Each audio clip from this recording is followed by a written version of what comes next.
Sanje Jula Zoe Janamno, Janjo Badu, Dani Jasu She, Dawe Jinso, Yiveson. Dola Benje Sanje Nuvaresho, Sanje Jula Zoe Jan. Janjo Badu, Dani Jasu She, Dawe Jinso, Yiveson. Dola Benje Sanje Nuvaresho, Sanje Jula Zoe Jan. Janjo Badu, Dani Jasu She, Dawe Jinso, Yiveson. I go for refuge and enlighten to the Buddha, the Dharma, the Sangha. By my accumulations of practice, giving and so forth, may I become a Buddha to fellow sentient beings. I go for refuge and enlighten to the Buddha, the Dharma, the Sangha. By my accumulations of practice, giving and so forth, may I become a Buddha to fellow sentient beings. I go for refuge and enlighten to the Buddha, the Dharma, the Sangha. By my accumulations of practice of giving and so forth, may I become a Buddha even for sentient beings. Om Ye Dharma Hetu Prabhava Hetum Te Sham Dathagato Yavatat Te Sham Jayo Nirodha Evam Vati Mahashramanaye Swaha Om Ye Dharma Hetu Prabhava Hetum Te Sham Dathagato Yavatat Te Sham Chayo Nirodha Evam Bhati Mahashramanaye Swaha Om Ye Dharma Hetu Prabhava Hetum Te Sham Dathagato Yavatat Te Sham Chayo Nirodha Evam Bhati Mahashramanaye Om Ye Dharma Hetu Prabhava Hetum Te Sham Dathagato Yavatat Te Sham Chayo Nirodha Evam Bhati Mahashramanaye Swaha. All phenomena arise from causes. The causes are taught by the Tathagata, whatever is the association of these causes, as well as taught by the great seer. Okay, let us turn to page 214. Here. Junjulu Thambo.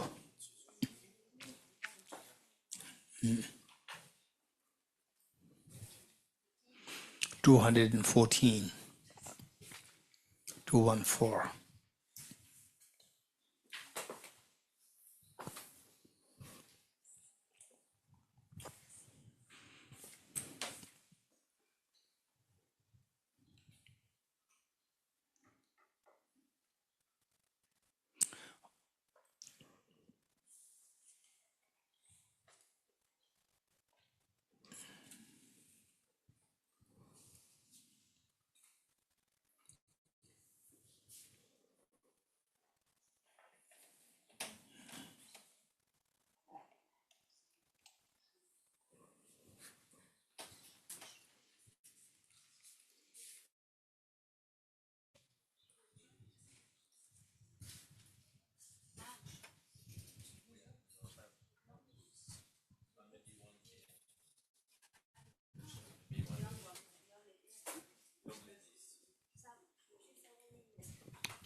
Got it.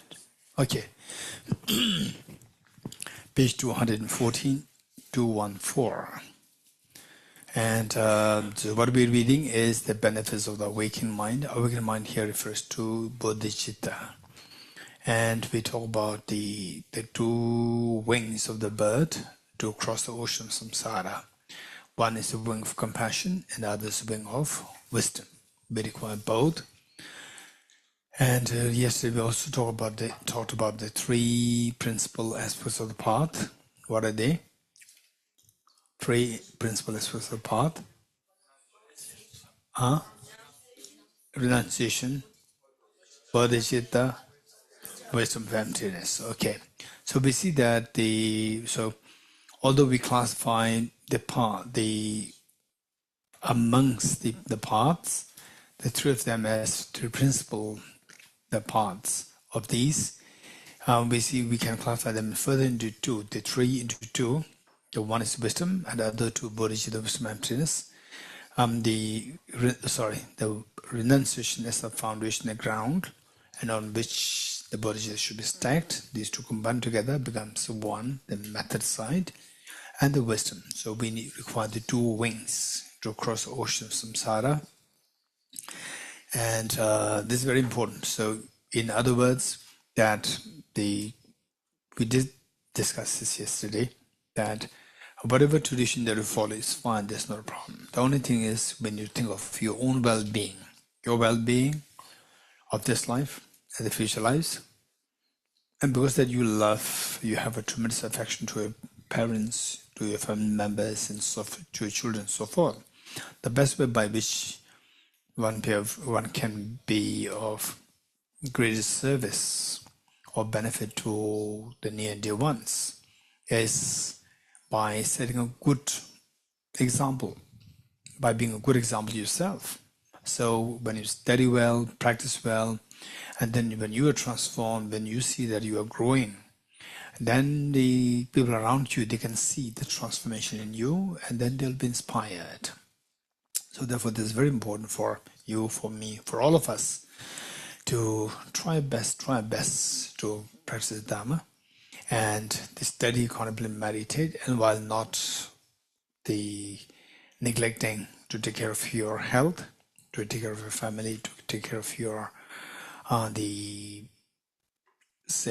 overall the health. This is very important.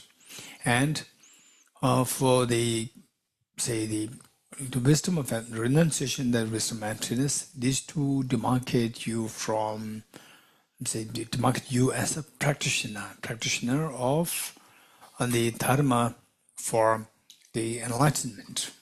Then Bodhicitta demarks you as a practitioner of the Mahayana, the teachings, to work for the benefit of all the beings. That is demarcated by the Bodhicitta. So what we're reading here is the benefits of awakened mind. Yes, to be taught. We mentioned that when somebody says that you have to practice Bodhicitta, the first question that can potentially come is that why should I practice Bodhicitta? So this is the answer to this. Why? Bodhicitta Shadideva explained why we should practice Bodhicitta.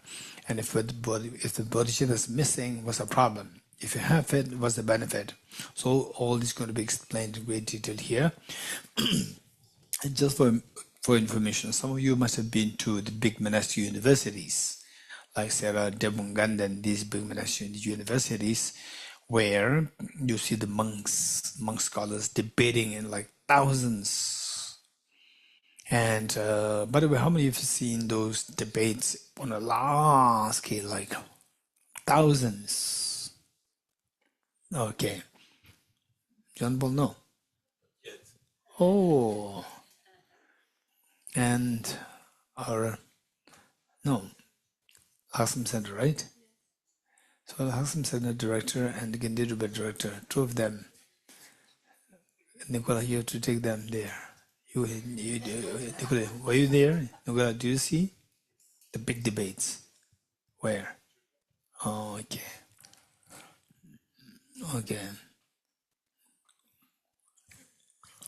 Okay, so there, what happens is that particularly the huge debate where everybody contributes to the same debate, and that happens not too often, maybe 6 times, 7 times a year, and not too often. So there, when the big debates happen, which means all the defenders, those who are setting for the final Geshe degree that year, they maybe there are like 10, 20 of them. Then they sit as the defenders. They have to defend their position. And the rest of the monks, thousands of monks, they're all against you. They'll try to prove you wrong. And those include the abbot, the former abbots, and even His Eminence Ganden Rinpoche. They're all there against you. So it's quite the scary moments. And then the debate starts at like 6 o'clock, and it keeps going with the first, with the prayers. And it's quite interesting that I see many Aritara, the paintings, the Thanga paintings. This is what I noticed. And in the monastic universities, Aritara is something so unique. In the big monastic universities, the big acclaimed abbots, former abbots, His Eminence Ganden Rinpoche, many of them have special affinity to Aritara. And the whole debate begins with like about 1 hour of the prayer to Aritara. And then the debate begins. And when the debate ends, how do we know the debate ends? Now it's time for us to retire to your respective rooms. It's all decided by the disciplinarian. It's not decided by the abbot. So if the abbot and his Eminence Ganden Rinpoche, they want to leave, they can leave anytime they like. But still, they cannot really decide when the debate will stop. The only person who can decide is the disciplinarian. So he decides.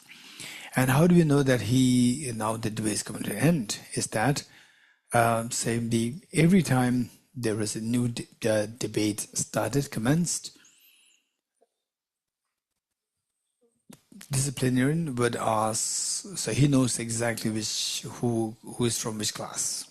Then he would appoint, they say pick up, and they say one class, and okay, now it's your turn to debate. So they start, so it's from the junior, keeps going to then more and more to the senior. And sometimes it can go like from 6 through to 11 p.m. Sometimes it can even go to like 12. And if the disciplinarian, he wants to extend it, it can even go like 1 a.m. But that's much less likely. At the most, it can go like 11, 11:30. So, but the monks, they don't know when it's going to end.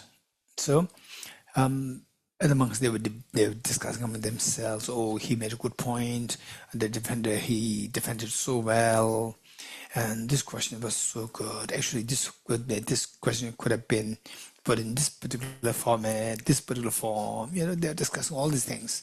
So suddenly, the discipline, that picks up one junior monk to ask a question, and the debate started with a question about Bodhicitta.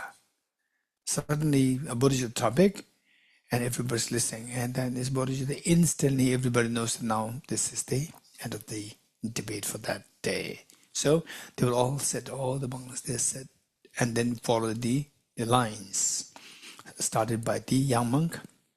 These lines they all have by the heart. They mentally recite it and contemplate, meditate on Bodhicitta. And you could feel the expansiveness of this silence of compassion. Everybody's meditative state. This is so beautiful practice. It's amazing. So, everybody's meditating. You could feel the expansiveness of the meditative state of compassion. Everybody's meditating, contemplating on Bodhicitta. So that's so beautiful practice. Okay, we'll read this together by trying to contemplate on meanings as much as possible. Page 214. The benefits of awakening mind, chapter 1, A Guide to the Bodhisattva's Way of Life, by Bodhisattva Shantideva. Respectfully, I prostrate to the Sugātas, who are endowed with the Dhammakaya, as well as to the noble children, the Bodhisattvas, and to all who are worthy of veneration, Here I shall explain how to engage in the vows of the Bodhisattvas, the meaning of which I have condensed in accordance with the scriptures. There is nothing here that has not been explained before, and I have no skill in the art of rhetoric. I therefore have no thought that this might be of benefit to others. I write this in order to acquaint it to my mind. For due to acquaintance with what is wholesome, the force of my faith may increase because of these words. If, however, these words are seen by others, equally in fortune to myself, it may be meaningful for them. Leisure and endowment are very hard to find, and since they accomplish what is meaningful for other beings, if I do not take advantage of them now, how will such a perfect opportunity come about again? Just as a flash of lightning on a dark cloudy night for an instant brightly illuminates all, likewise in this world through the mind of Buddha, a wholesome thought rarely and briefly appears. Hence virtue is perpetually feeble, the great strength of negativity is being extremely intense, and except for a full awakening mind of Bodhicitta, but what other virtue will they be overcome? All the Buddhas who have contemplated for many eons have seen it to be beneficial, for by it the limitless masters of beings will quickly attain the supreme state of bliss. Those who wish to destroy the many sorrows of their conditioned existence, those who wish all beings to experience the multitude of joys, and those who wish to experience much happiness should never forsake the awakened mind. The moment an awakened mind arises in those fettered and weak in the jail of cyclic existence, they will name the child of the Sugatas, and will be revered by the both humans and gods of the world. It is like the supreme gold-making elixir, for it transforms the unclean body we have taken into the priceless jewel of a Buddha form. Therefore firmly seize this awakening mind. The sole God of the world has upon thorough investigation seen his preciousness. All beings wishing to be free from worldly abodes should firmly take hold of this precious awakened mind. All other virtues are like plantain trees, for after bearing fruit they will simply perish. Yet the perennial tree of the awakening mind fruit and thereby flourishes without end. Like entrusting myself to a brave person when greatly afraid, by entrusting myself to this awakening mind, I shall be swiftly liberated, even if I have committed extremely unbearable wrongs. Why then do the conscientious not devote themselves to this? Just like the fire at the end of an age, it instantly consumes all great wrongdoing. It is unfathomable if the advantages were taught to the disciples Sudana by the wise Lord Maitreya. In brief, the awakening mind should be understood to be two that aspires to awaken and the mind that ventures to do so, as is understood by the distinction between aspiring to go and actually going, so the wise understand in turn the distinction between these two. Although great fruits occur in cyclic existence, from the mind that aspires to awaken, an uninterrupted flow of merit does not ensue as it does with our vengeful mind. And for those who have perfectly seized this mind, with a thought never to turn away from totally liberating the infinite forms of life, from what that time hence, even while asleep or unconcerned, a force of merit equal to the sky will perpetually ensue. For the sake of those inclined towards the lesser vehicle, this was logically asserted by the Tathagata himself in the sutra requested by Sabbahu. If even the thought to relieve living creatures of meeting a headache is a beneficial intention endowed with infinite goodness, then what need is there to mention the wish to dispel the inconceivable misery, wishing every single one of them to realize boundless good qualities? Do even fathers and mothers have such a benevolent intention as this? Do the gods and sages? Does even Brahma have it? If those beings have never before even dreamt of such an attitude for their own sake, how would it ever arise for the sake of others? This intention to benefit all beings, which does not arise in others even for their own sake, is an extraordinary jewel of the mind, and its birth is an unprecedented wonder. How can I fathom the depths of the goodness of this jewel of the mind, the panacea that relieves the world of pain and is the source of all its joy? If merely a beneficial intention excels veneration of the Buddhas, then what need to mention striving to make all beings without exception happy? Although wishing to be rid of misery, they run towards misery itself. Although wishing to have happiness, like an enemy, they ignorantly destroy it. For those who are deprived of happiness and burdened with many sorrows, dispels all suffering. and clears away ignorance. Where is there comparable virtue? Where is there even such a friend? Where is there merit similar to this? If whoever repays a kind deed is worthy of some praise, then what need to mention the bodhisattvas who do good without it being asked of them? The Buddha honors the virtuous, one who sometimes gives a little plain food disrespectfully to a few beings, will satisfy them only for half a day. What need be said then of one who eternally bestows the peerless bliss of the Sugadas upon limitless numbers of beings, thereby fulfilling all their hopes? The Buddha has said that whoever bears a humble thought against a benefactor such as a bodhisattva will remain in hell for as many eons as they were harmful thoughts. However, if a virtuous attitude should arise in that regard, its fruits will multiply far more than that. When bodhisattvas greatly suffer, they generate no negativity, and instead their virtues naturally increase. I bow down to the body of those in whom the sacred precious mind is born. I seek refuge in the source of joy, who brings happiness even to those who bring harm.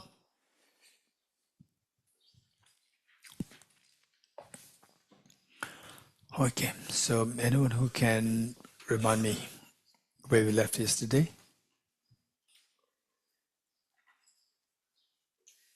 Anyone remembers where we left yesterday? Yes, Nicola.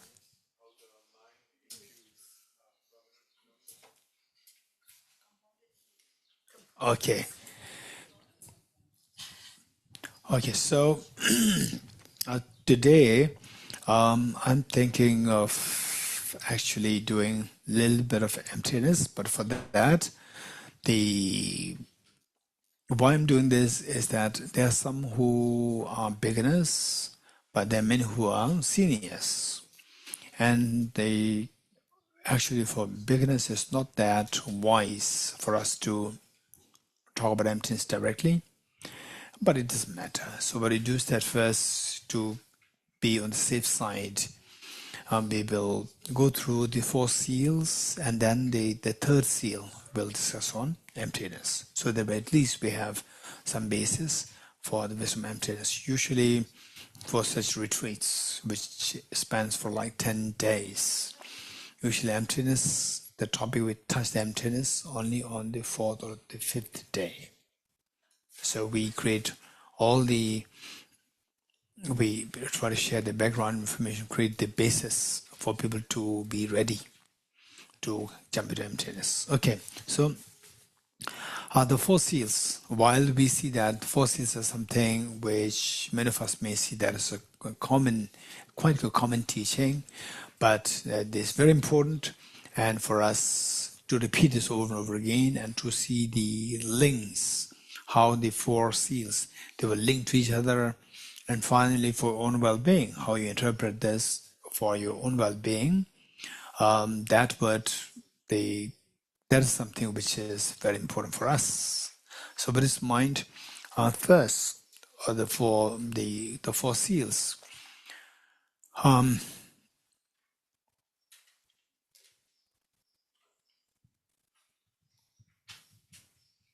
Okay, the first, what we do is that the 4 seals, we all know what the 4 seals are. What are the 4 seals? 4 seals of Buddhist teachings. All composite things impermanent. All contaminated things are suffering nature. All phenomena or everything is the nature of emptiness and selflessness. And transcending sorrow is absolute peace. Okay. So keep in mind what the Buddha taught, Ye Dharma Hetu Prabhava. This is so important. So important. And by reciting this, every time we recite this, okay, anybody who likes to share with us what's the benefit of, after knowing the meaning of this, meaning of a specific sutra, specific mantra, and say, what benefit do we get by reciting it every day, as oftentimes as possible? Anyone? What's the benefit of anything, the mantra, for example, Ye Dharma Hetu Prabhu, we recite every day. So,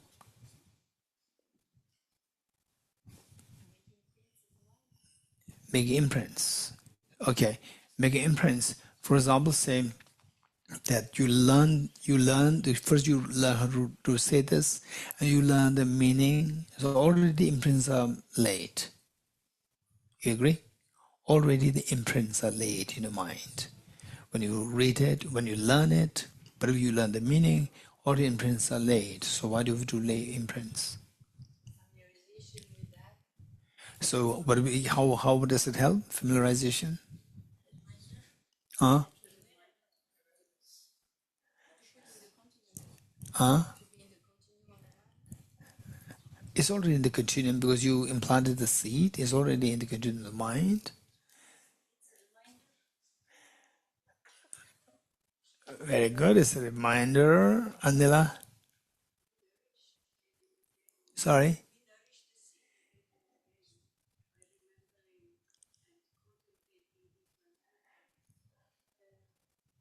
We nourish it. For example, like, so once you learn how to cycle, then you don't learn it to repeat it every day. Because in this life, you'll never forget how to ride a cycle once you know it already.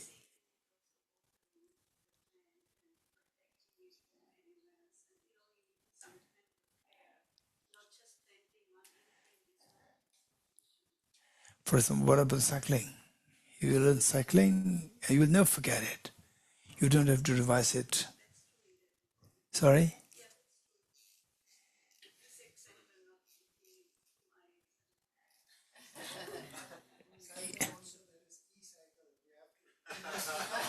Okay, the mechanical cycle. The mechanical cycle, you learn it, you'll never forget it.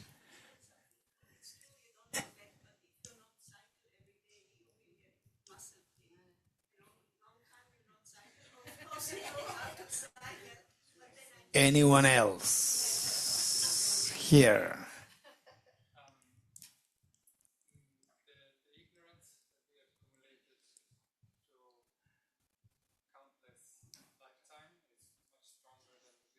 So,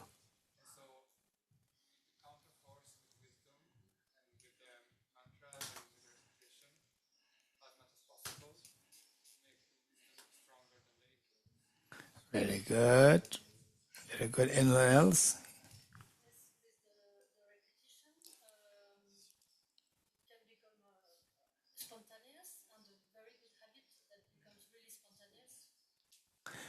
Why should it be spontaneous? So you can do some other things.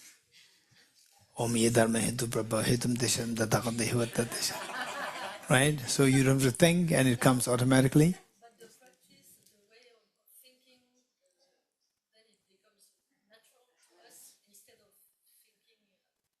Okay, it becomes natural. This is more like what Tundubla is saying. This Tundubla is saying, very good point.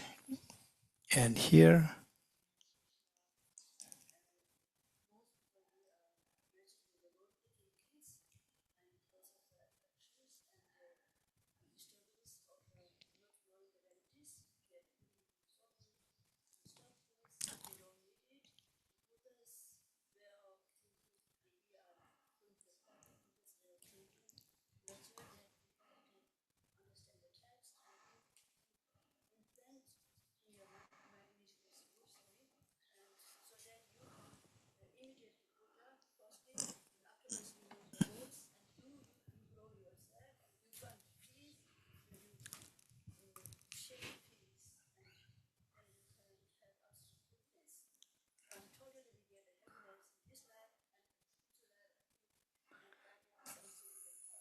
thank you, thank you. Okay, Stefano.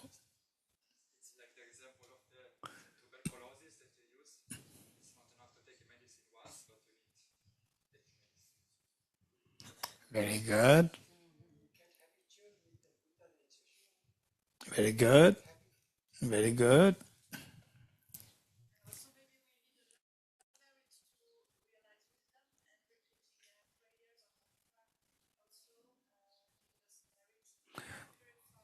Okay, that's interesting. We need a lot of merit. I agree with you. My question is, What is merit?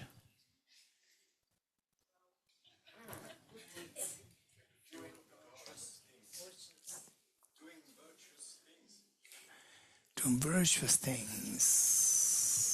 How does it help? Doing virtuous things, how does it help?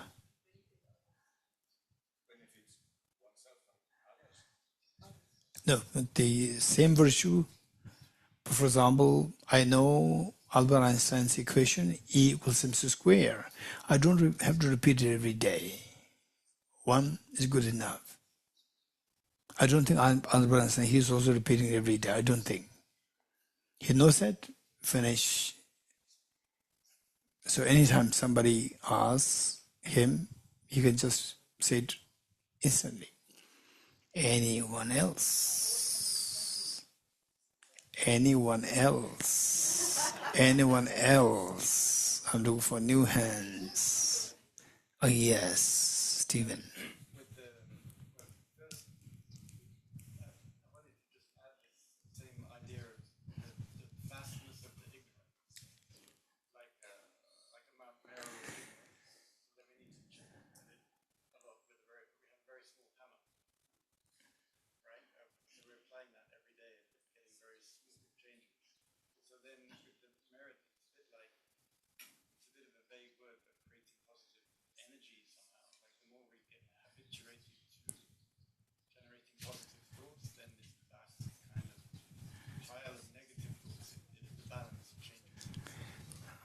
Okay, so for example, let's say E equals mc square.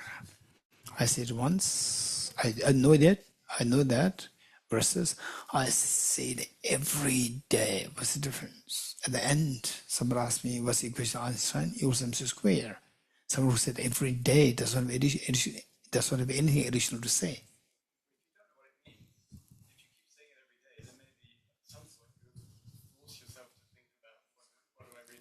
Are you sure? Some people, they recited many of these.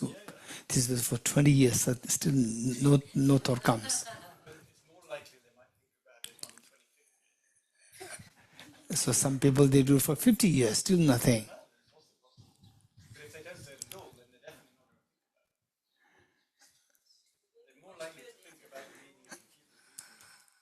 Okay, let's say you know the meaning and you repeat it, what's the benefit?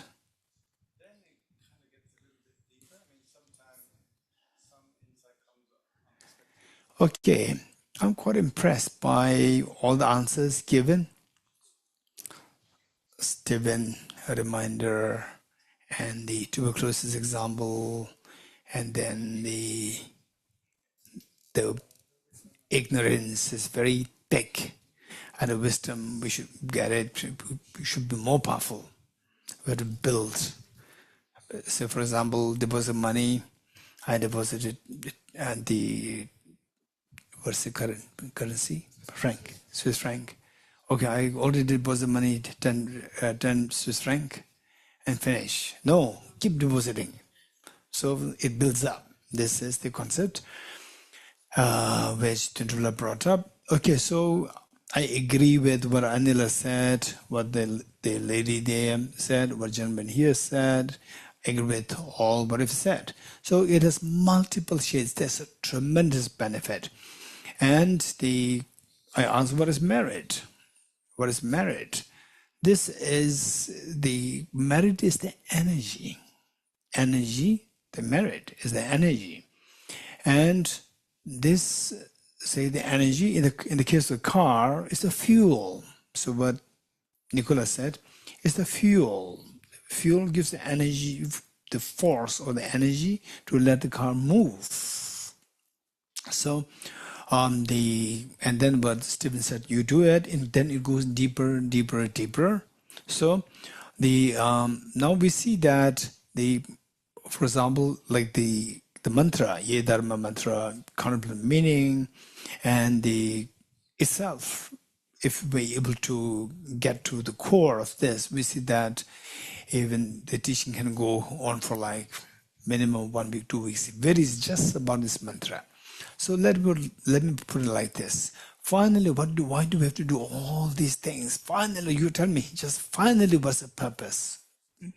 reciting this and so forth. What's the purpose? To remove all the sufferings. Remove all the sufferings and to expand your the ease to infinity. So let's say this is a purpose. And if there is a purpose, can we really accomplish that? Can we accomplish that? This is a question. What gives us the confidence that we can accomplish that?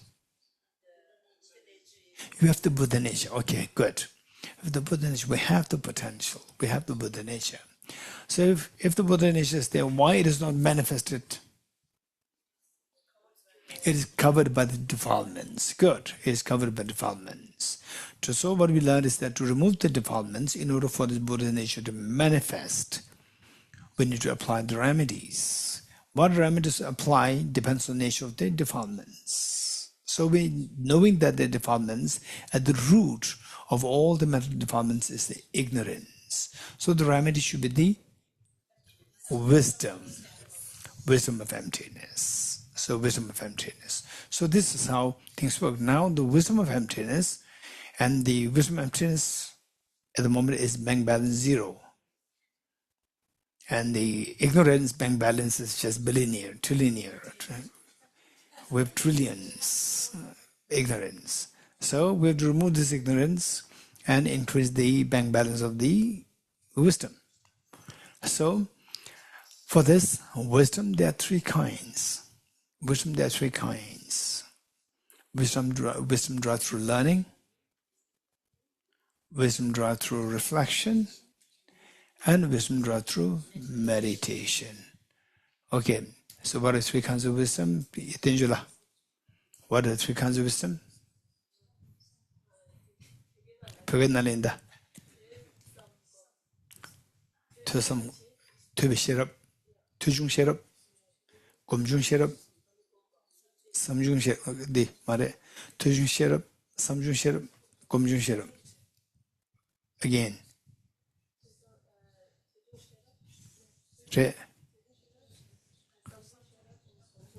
Okay. Wisdom draws through learning, wisdom draws through contemplation or reflection, same. And wisdom draws through meditation. So why we require these 3 wisdoms? This is the question. So keep in mind, whatever you study, whatever you read, make sure not to forget the main purpose. The main purpose is to let your Buddha nature manifest so that all the painful tears stop and your ease expands to infinite. That is the main purpose. And when you talk about this, some people may think that there is a Bodhicitta. This is all about your infinite, your ease, your fearlessness. And so where is the Bodhicitta? Okay, this will, who's going to remind me, say anyway, we have only 2 days, today and tomorrow, who's going to remind me, so we can briefly touch on this part. What's the role of Bodhicitta if the purpose that we are talking about is to attain the fearlessness, to stop the painful tears, and to expand your ease to infinite. If that's the purpose, what's the role of Bodhicitta? Okay, who's going to remind me? Ajala, one, Ajasila, and anyone else? Okay, nobody wants to remind me. Only one. Hey, Gobala, your name? Anik, Nicola, anyone else? Okay, so we told about the 4. So you can just briefly remind me today, this afternoon or tomorrow. Okay. So, because why I'm bringing these issues is that some people, they're bound to feel that. There's some people, they're bound to feel that if there's a purpose, where's the role of compassion? Okay. So the 3 levels of the wisdom, 3 levels of wisdom. The purpose, let's not forget the purpose. The purpose is to awaken your Buddha nature so that the painful tears stop and your ease expands to infinity. That's the purpose.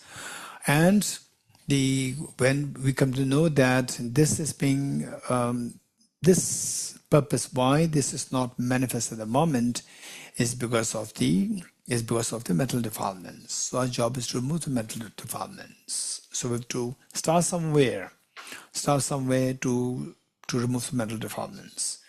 And the mental defilements can be removed only by applying the remedies. And remedy lies in the wisdom. This is what we said. And the wisdom, we see that there are 3 levels. And we need to think of the three levels of wisdom. Why? Here comes the reason.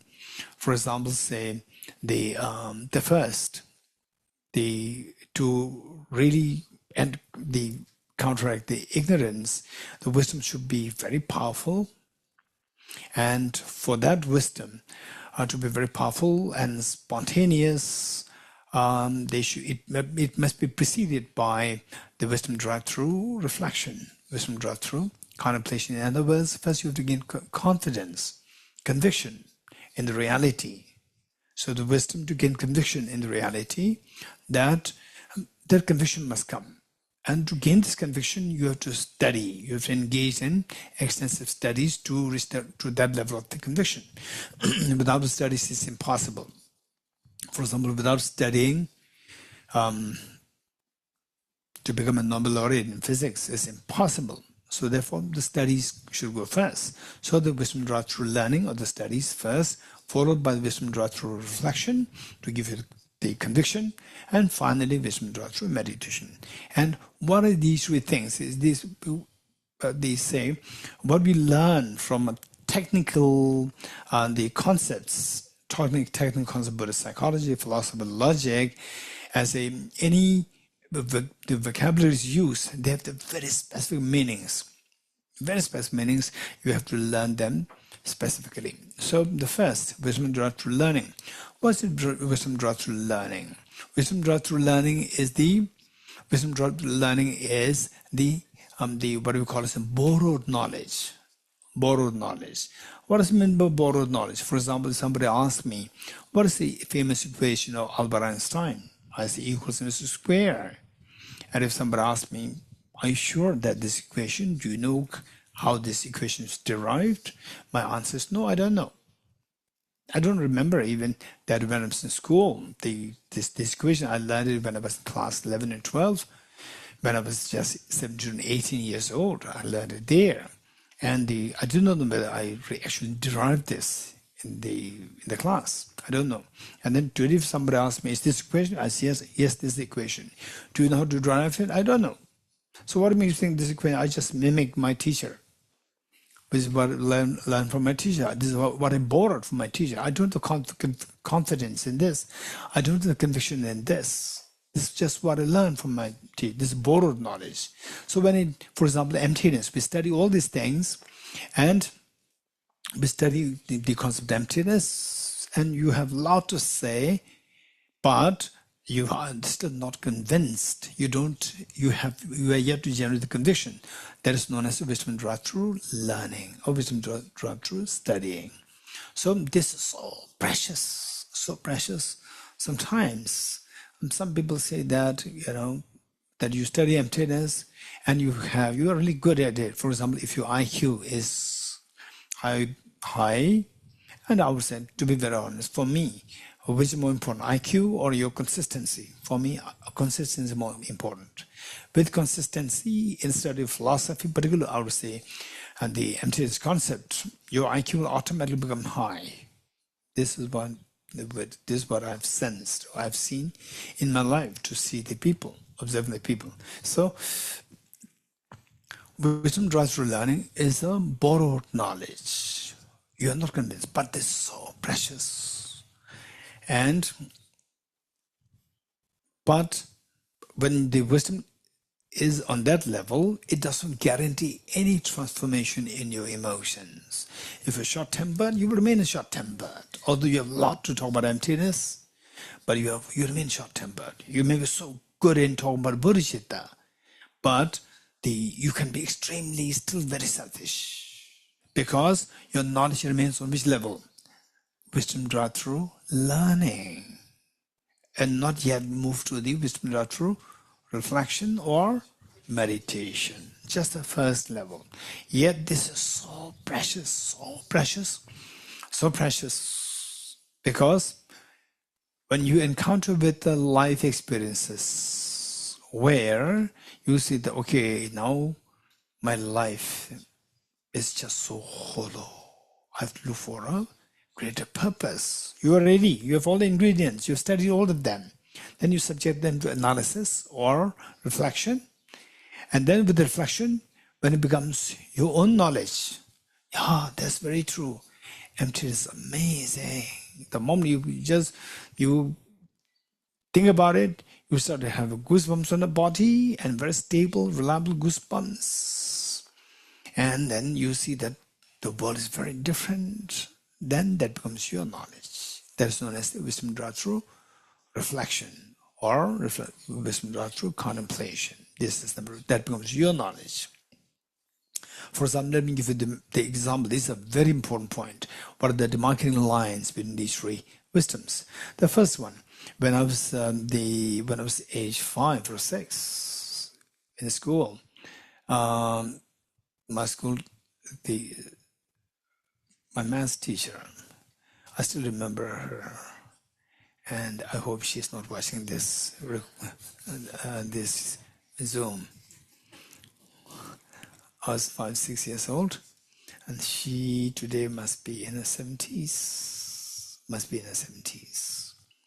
And she was very young then. I was just 5 to 6 years old. She must be, I think, just a class 10 graduate, which is like 17, 18, maximum 18 years old. She used to be very strict. She knows how to pinch you. This is, all the children, they're scared. All the students are so scared of her. And so one day what happened was that she was the main maths teacher, and she had an assistant teacher was so gentle, calm, and she's so tough, and she loves pinching. Then one day when they came to the classroom, the main teacher was not there, and the assistant was there. So all the little boys and girls, they were in a way like harassing the assistant, saying, where's the main teacher? Where's the main teacher? And the assistant knows that these boys and girls, they are very naughty, they will bully her. She knows that. So what she said is that she tricked us. She said that she is on leave today. Oh, just scream, jump. Suddenly the main teacher came and she started pinching everybody. This is what the assistant wants. And it happened. And this teacher was busy pinching. Then one day she said that, all of you have to learn this multiplication table of 3. Multiplication table of 3. And all the children, just age 5, 6. And yes, ma'am. And by the time the class is over, everybody forgot. Nobody's there because it was a boarding school. Boarding school, nobody was there to check what's your homework. And here in Swiss, I don't think there's anybody from boarding school or from day school. So you have no experience. You do not have this fun. So then the next day comes. And teacher was expecting all the boys and girls to recite the multiplication table of 3 by heart. And she said, Dorji, stand up. So I stood up and asked, hey, recite the multiplication table of 3. What to recite? Nothing. Then she helped me, said, 3 ones are, that's easy. 3, good. 3 twos are, no idea. So this 5, 6 years old boy, the fingers go behind. Go behind. 3 ones are 3, 4, 5, 6. 6, very good. 3 threes are, again, no idea. 7, 8, 9. 9, very good, sit down. So now this boy, did he give the correct answers? Yes. But did you know how 3 into 3 equals 9? He had no idea what it means. It's just copying what the teacher taught before. That's it. That is not his own knowledge. It's a borrowed knowledge. That's which of the three wisdoms? Wisdom of drawn through learning, number one. Then what's next? Wisdom drawn through reflection. Wisdom drawn through reflection. Wisdom drawn through reflection is when you contemplate on this, reflected on this, and you really feel that that's correct. And today, if you ask me, now do you know, after all these, like over 50 years, you know how 3 into 3 equals 9? Do you know this? My answer is yes. How? Okay. Your name? Okay, I have to give 3 fruits to Floyon, 3 fruits to Ajitrinla, 3 fruits, 3 fruits. So there are 3 of them and 3 fruits each. So I have to carry 9 fruits. This is the meaning of 3 people into 3 fruits equals 9 fruits. 3 times 3 fruits is 9 fruits. This is what I have to carry. This is the meaning. So now I know. Now it's my knowledge. Now it's my knowledge. That is known as wisdom drawn through reflection. And interestingly, many years ago, when I was invited to give a talk, I give a series of teachings in the one center, and my main host, he has a young son who was 6 years old, and I brought some almonds with me. And he said that, I love almonds. I eat almonds. And he picked one almond and said that, look, it's white inside. He said, it's white inside. I said, no, it can't be true. I was just checking which wisdom he has. I said, it can't be true. He said, no, I know, it's white inside. No, you do not open it. How do you know it's white inside? So he then broke it and showed to me, look, it's white. I said, wow, this is amazing. You do not open it, you already know this.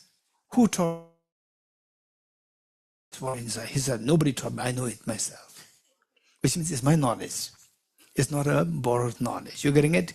So this is known as wisdom drawn through reflection or wisdom drawn through contemplation, second level of wisdom. Now, tell me what is the purpose of the wisdom? The purpose of wisdom is to counter the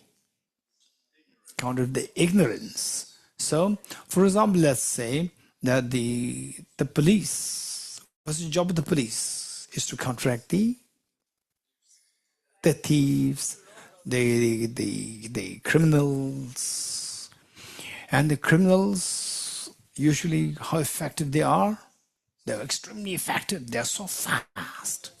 The police should be also very fast. If the thieves run like 100 kilometers and the police runs only 10 kilometers, no hope. You're getting it? So if the thief runs like 100 kilometers, the police should be able to run 110. It should be that fast. And look at the thieves in the mind. Attachment, anger, jealousy, and so forth. Somebody tells you use stupid in the public. Somebody says use stupid. And would you wait? Hey, John Ball, should I become angry? He said, I'm stupid. Shall I become angry? Is this your response? Or what is going to be response? What is going to be response? If somebody says, you stupid, should I really ask John Paul? Or, yes, you stupid. So fast. So effective. Extremely effective. So fast and high quality. You're getting it? So this is the thief within the mind, the destructive emotions. Now the counter force, the wisdom as well, should be so fast, high quality, very effective. But it's not fast, it's very slow. Oh yeah, how many of you know mathematics results? How many of you? Don't be scared. Many people, they're scared of mathematics. Mathematics, let's say, plus minus. No division, no multiplication. Only plus minus. There are 2 numbers less than 4. If you're happy, raise hands. You can do that? Raise hands? Okay. Angela, you can do that? Yes. Your Amala can do that? Yes. And the uncles there? Yeah. Okay, so we'll do this mathematics. Ready? I promise. No multiplication, no division. And it's only plus minus and numbers less than 4. I promise. You can do that? Okay. Let's do this. Let's do this purely mentally. Don't write it down. Just do it pure mentally. And then only when I ask you what is the answer, only then you utter. Till that point, do everything mentally. You are ready? Okay, Gumbala, you are ready? No writing? Okay, good. Okay, good. Ready? Okay. Just do everything mentally. You tell me the answer only when I ask you what is the answer. Till that point, everything to be done mentally. Okay. 2 plus 1 plus 1 plus 2 minus 1 plus 2 plus 2 minus 1 plus 1. What's the answer? Amazing. Yeah, not bad. Very good. Okay, now let's do it again. Let's do it again. And again, same. They give me the answer only when I ask you. Till that point, you have to do everything mentally. You're getting it? Even the French people, you know the English numbers? French people, you know the English numbers? Okay, just listen to me into the plus minus, you know? In the plus minus. Okay, so what is plus? Plus, what is minus? Oh, very good. So these are saying no need to translate. Okay, so just do it. Okay, ready? 2 plus 1 plus 1 plus 2 minus 1 plus 2. Hey, don't disturb others. Don't disturb others. Okay, again, once more. Be serious. 2 plus 1 plus 1 plus 2 minus 1 plus 2 plus 3 minus 1 plus 2 plus 3 minus 1 plus 1. What's the answer? No? Okay.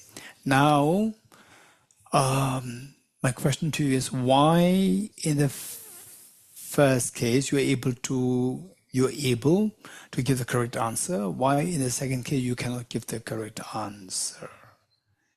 Raise your hands. Raise your hands. Raise your hands. Okay, Achikibala.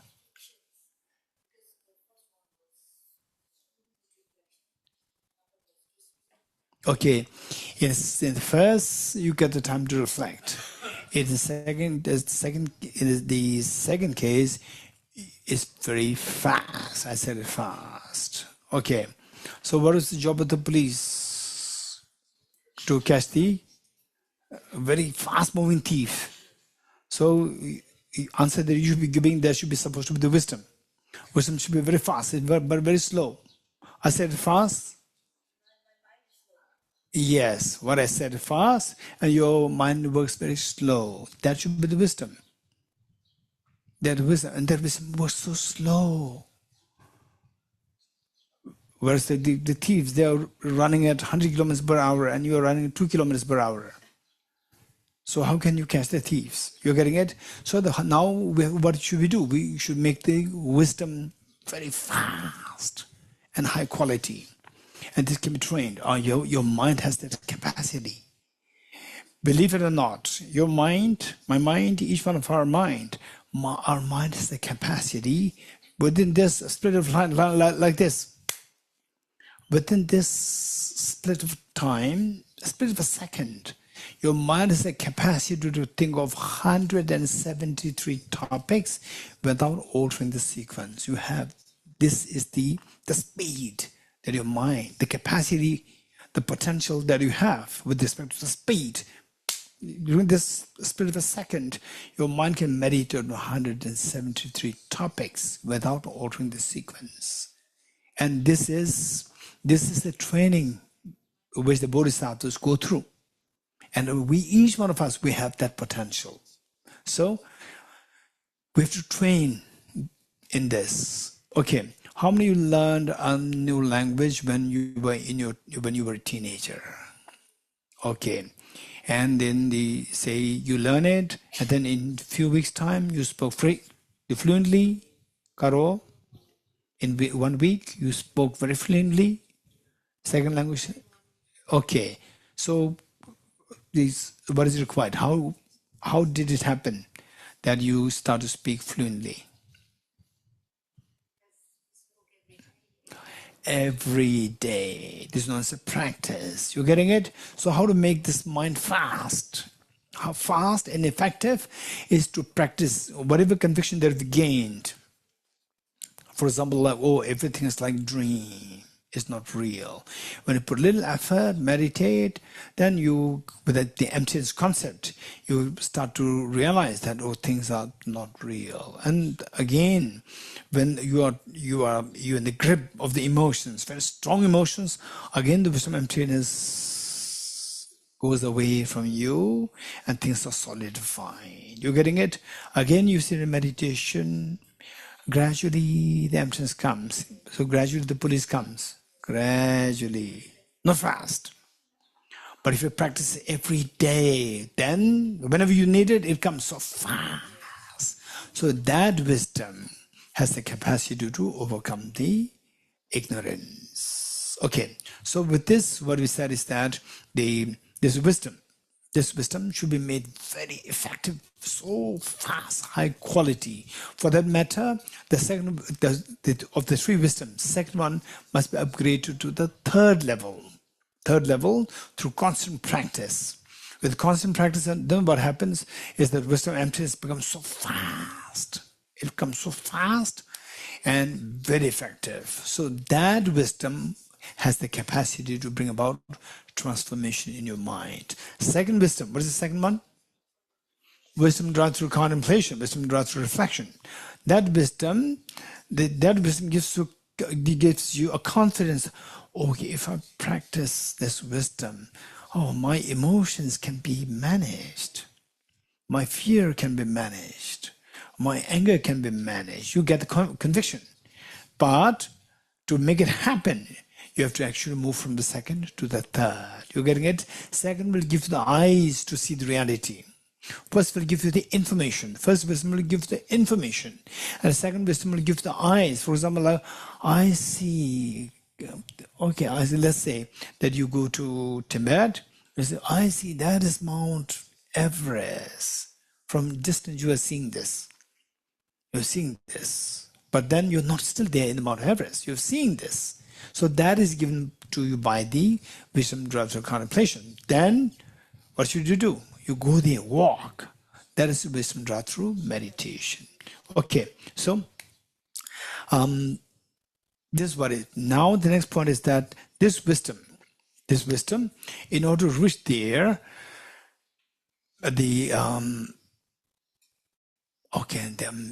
there's some very important points. They're all very important. So, okay, now let's not be too ambitious.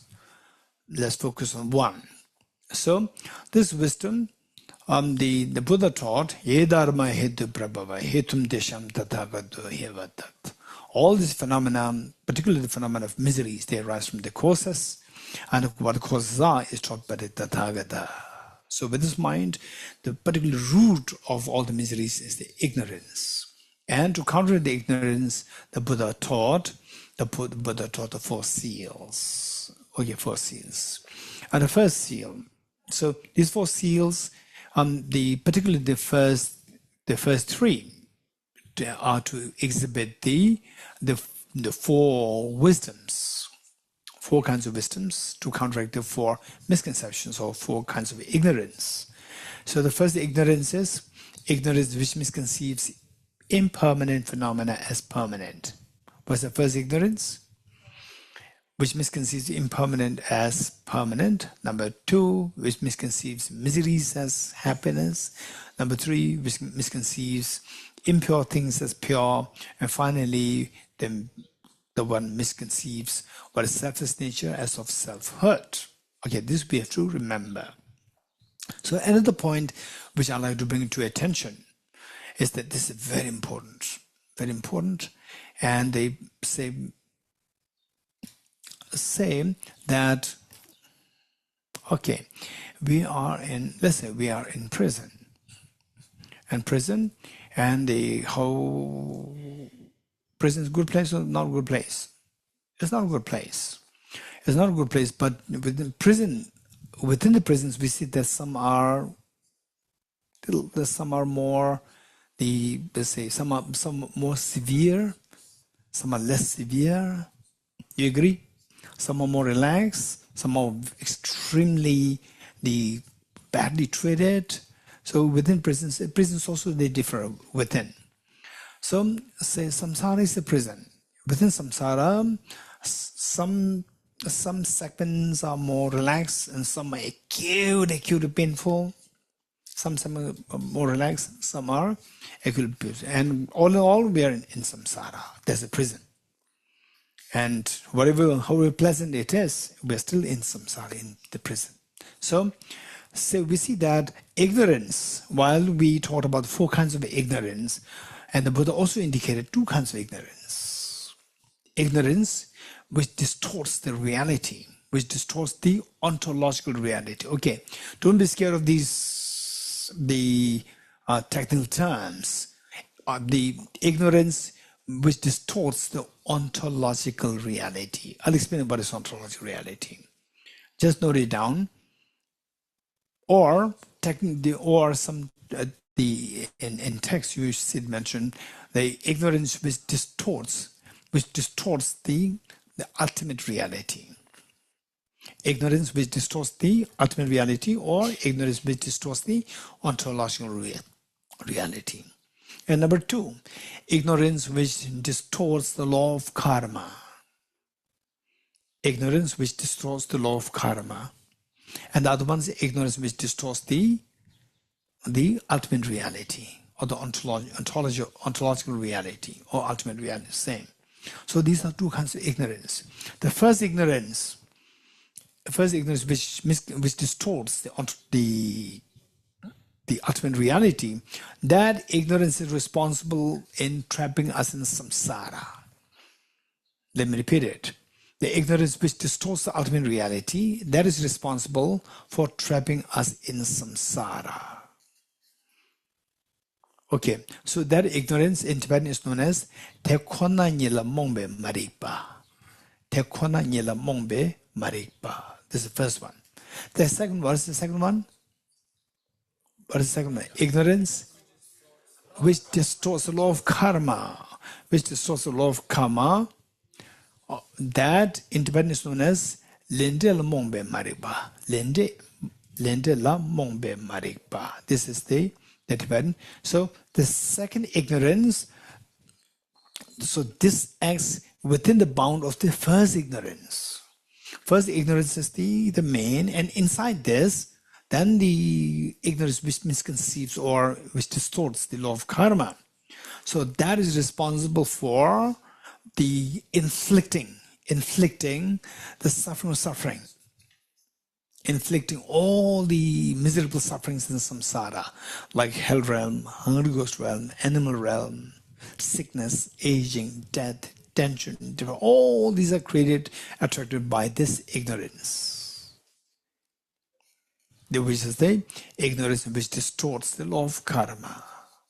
Okay, so particularly when we have severe problems, any kind of problems which we cannot tolerate. So if you don't want this, then we have to gain conviction in the wisdom to know the law of karma. Ye dharma hetu prabhava. Hetum tesham tathagato hevadas. All these phenomena are cause and effect relationship that we must get conviction in this. So therefore this mantra is so important to recite it over and over again. Over and over again, it builds a special energy in your mind to very firmly be convinced of this law of karma in the future lifetimes. You are born as a little girl, and born even in a place where there's no concept of rebirth. there's no concept of the, say, law of karma and so forth, and say you see the elders doing something negative, killing animals and so forth, you say, no, this is not, it will, attract pains in me in the later times. Who taught you? So it's the activation imprints from your past life. And then finally you end up with, you see somebody who actually knows about these concepts, philosophy. Then you see that now I found my home. So this is what many of you, I would say the many of you from non-Buddhist, and you come in contact with the Buddhism, then you find it at home. So this is your imprints from your past life. This is so precious. Now, so this is Tibetan expression. We said that your past life did a great job to bring it here. Now, this life, make sure that you bring to a better place. Gadde, not gadde minus gadde. It should be gadde, para gadde. So your past life has did a great job to connect you, to feel at home, to think of the look at this space is so beautiful. It's amazing. It's amazing. Created by, the Patrick and Marianne. It's so beautiful. So look, I don't think they were born in this. The moment they come in contact with the Dhamma, they feel at home. They feel at home. This is the karmic connection from the past life. Okay, this is what unless such things happen, it's very scary for us. We can be born anywhere, and then we are not prepared. So we have to prepare in this life. So with this in mind, so now let's jump to the main point. That is the first one, the ignorance which misconceives the impermanent phenomena as permanent. And impermanence, so to counteract that, the Buddha taught the first seal, that is, all composite things impermanent. Okay, before that, before that, why these four teachings are known as seals? This is the first question. Why Tawakata Chakyashi? Chakya meaning seals. Why these four teachings are known as the four seals? This question. Okay, let me very, very quick say that if a government seals a building, what does it mean by that? Anyone else with hands? If somebody government seals a building, Karo, nobody can enter, or anyone else?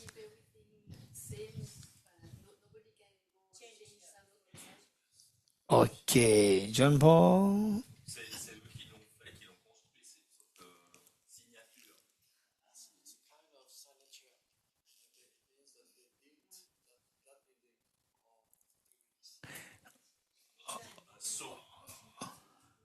Does it happen in Switzerland or it happens in John Paul's area? Anybody builds a house, government comes and seal. This is right.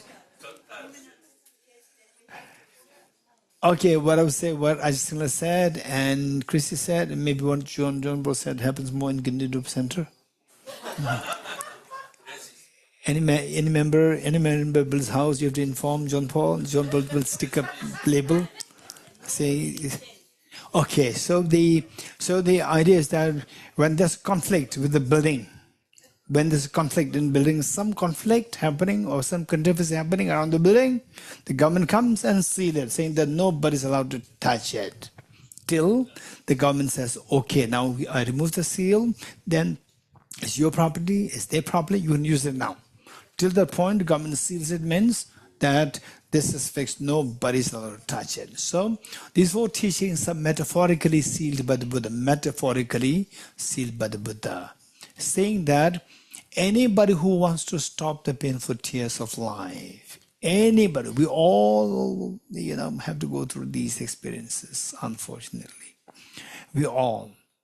So young, old, we all have to go through these processes. This life, next life.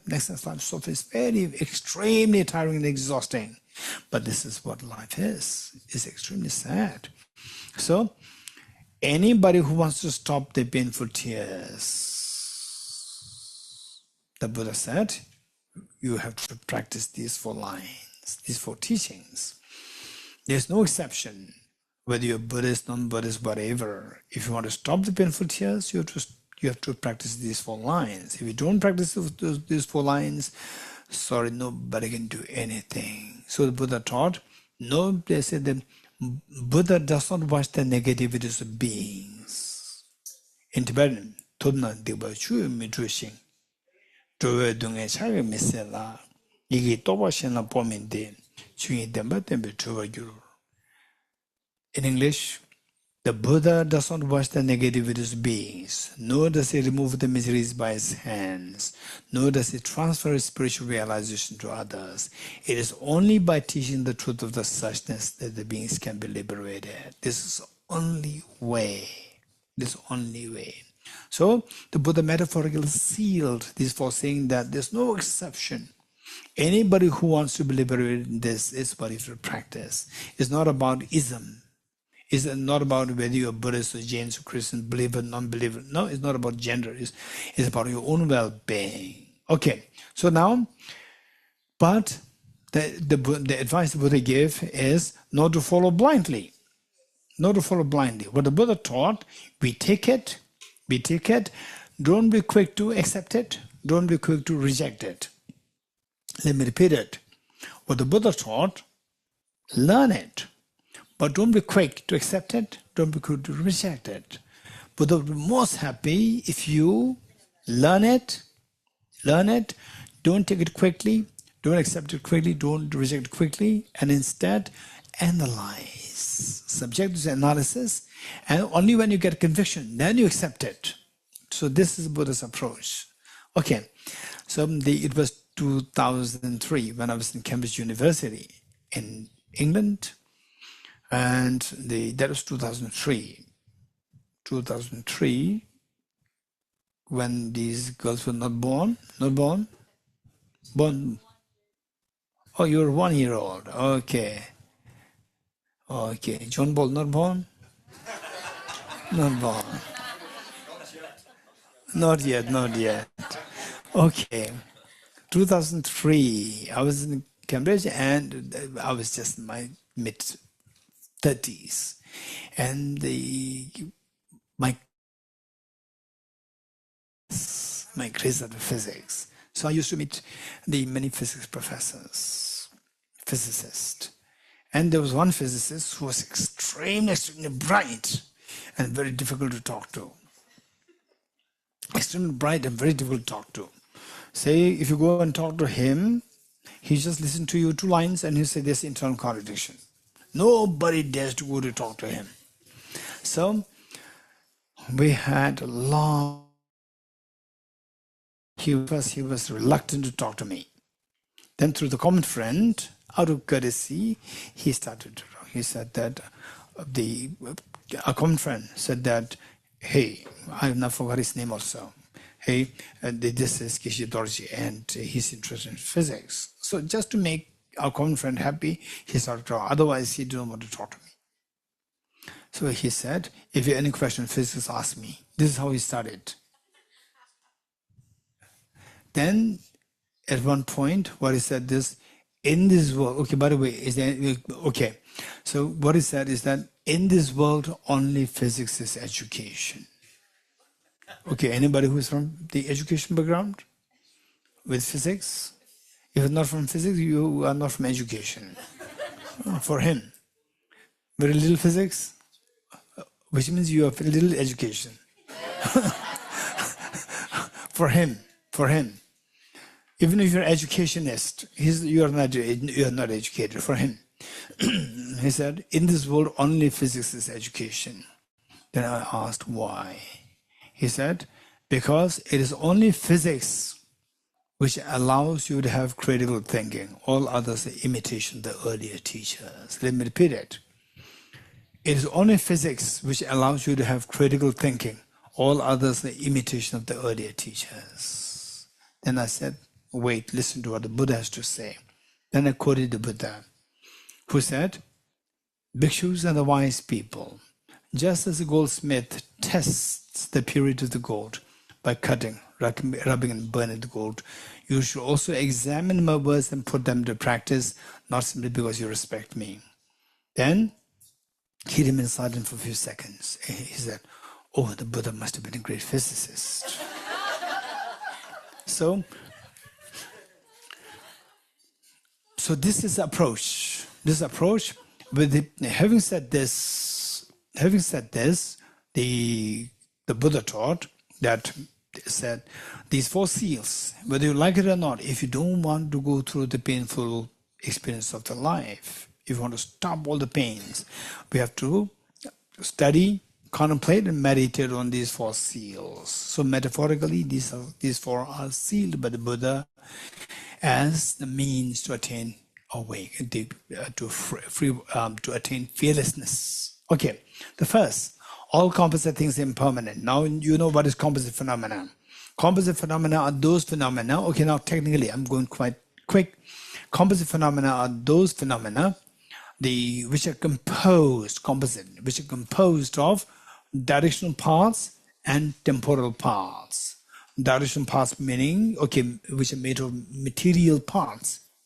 Material directional parts like physical parts, or temporal parts in time. Parts in time meaning, say for example, you say, today I'm very happy. When you say today I'm very happy, today is made of 24 hours.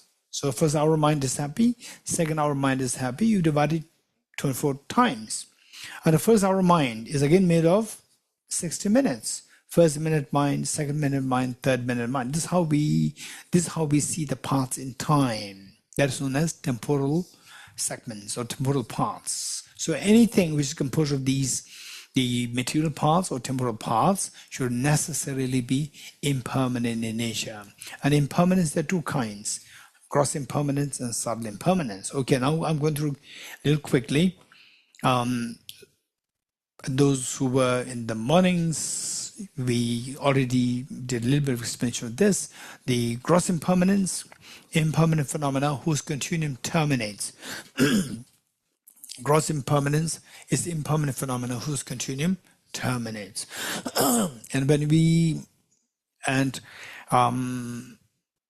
It's actually very important for us to recite these 4 lines every day. As Margusana said, these are reminders for us. We need reminders every day. All composite things impermanent. One day I'm also impermanent. One day I'll leave this world. We have to remind ourselves. So why? Because that when I meet with people who I can see that who can easily feel the shock over some tragedies, when I sense that this person will go through shock, then I tell them that, okay, recite these 4 seals every day. Try to think of the meanings. So when you think of these meanings, then your mind is preparing to meet those tragedies. So when the tragedies actually hit us, you'll be not that shocked and you can remain firm and strong. What I'm saying is that, that it reminds us constantly that this is what's going to happen. This is what is happening. So you expect that this happen. It's not like sudden unexpected thing happened to you. So you'll not be shocked. So this is very helpful thing about it.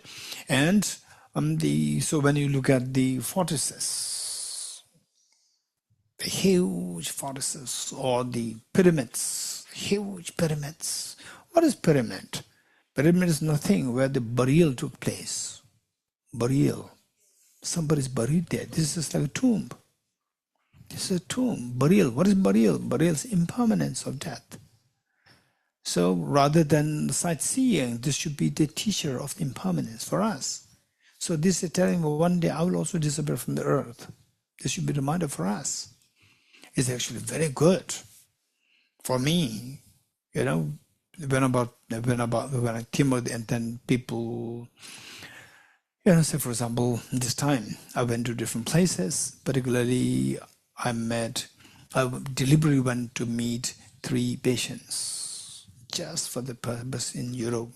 There are in three different places. I deliberately went there to meet them and to console them, and going through terminal illness, to console them and be there, some say prayers. Meanwhile, reminding that it's not them. One day I'll also have to go through the same.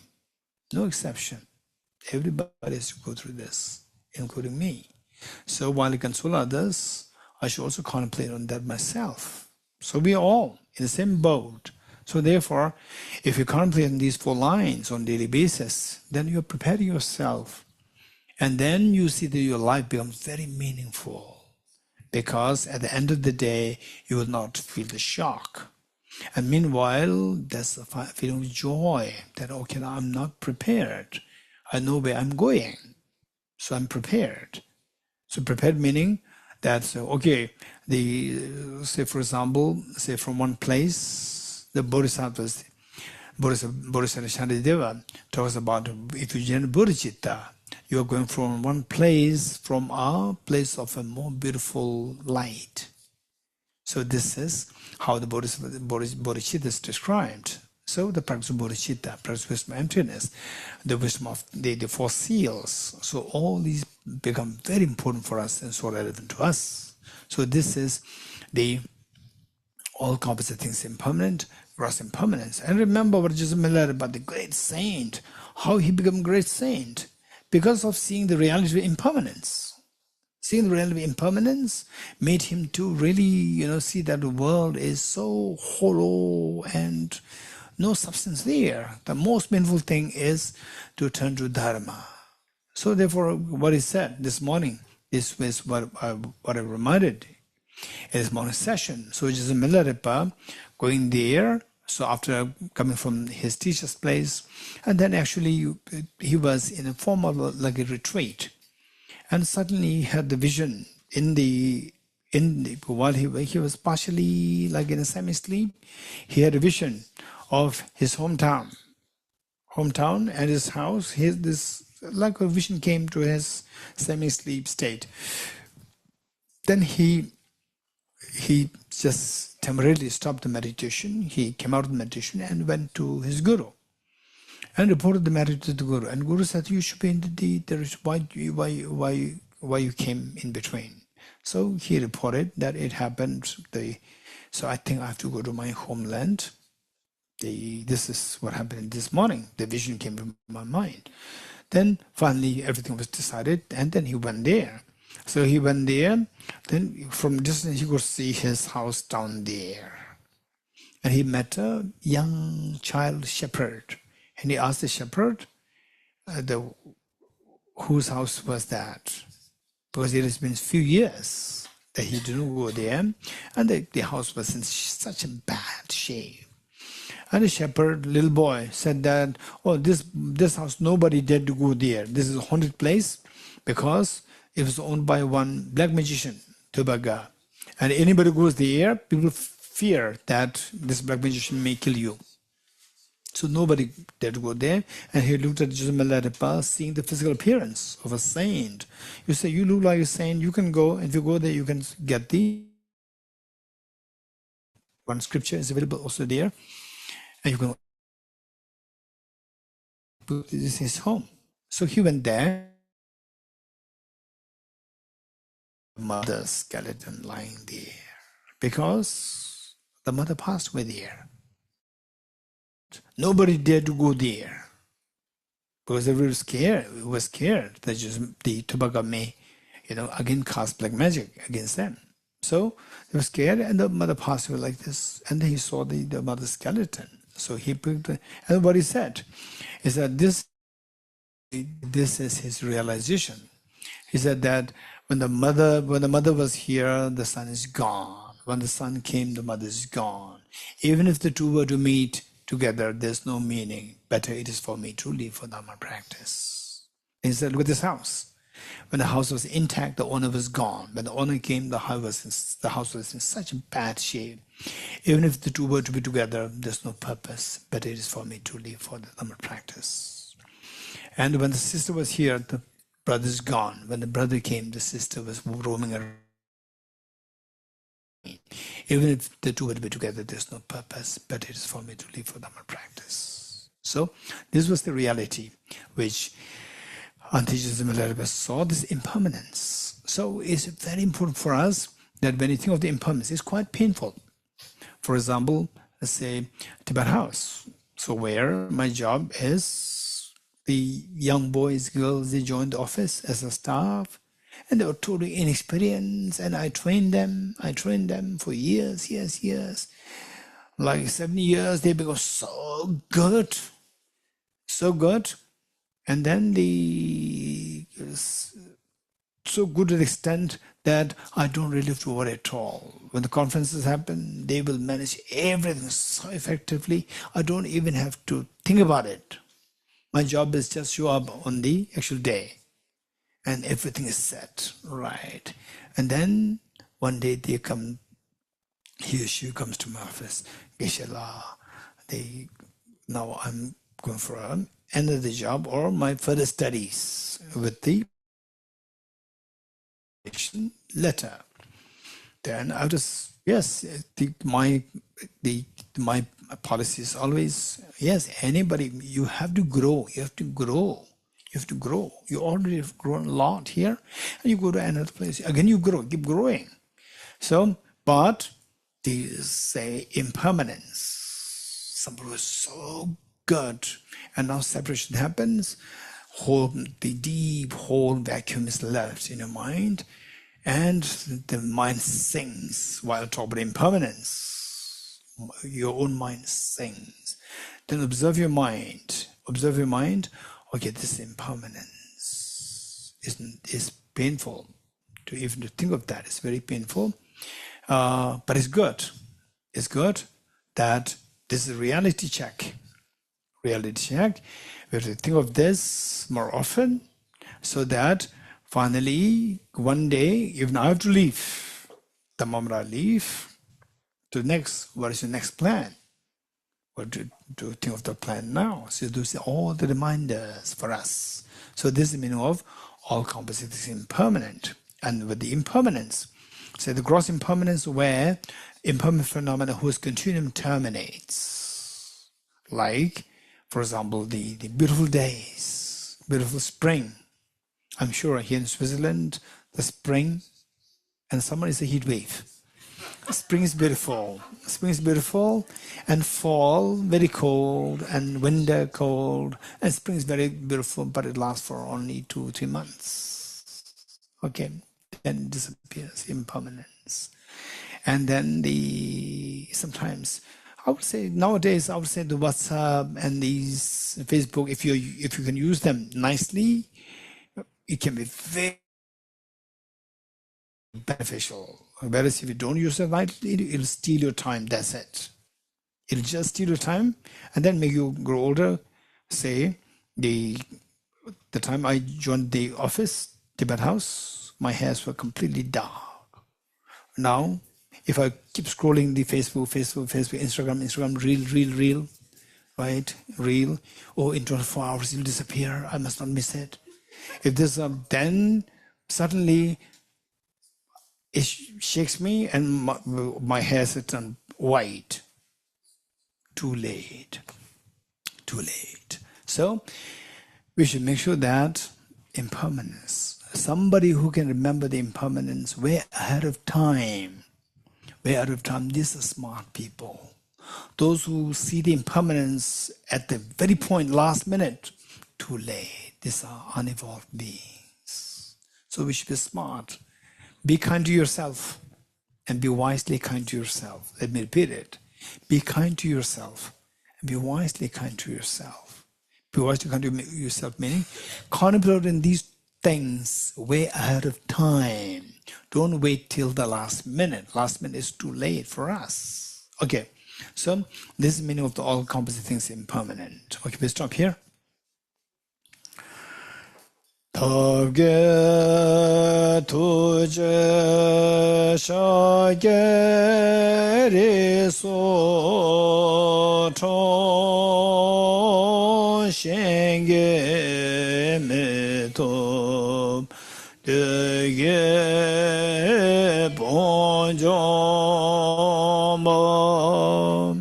Serge Dumbo Tabo Jebe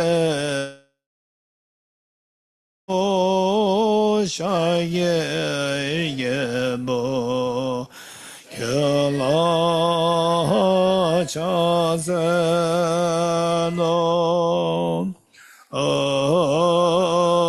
Moni Moni Mahamuna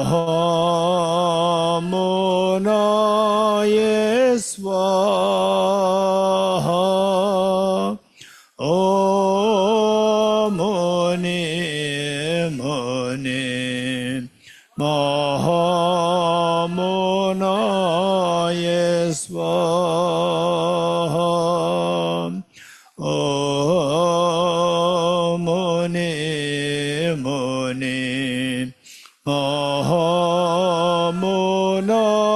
Yeswa O Muni Muni Mahamuna Yeswa O Muni Muni Mahamuna Yeswa O Muni Muni Mahamuna Yeswa.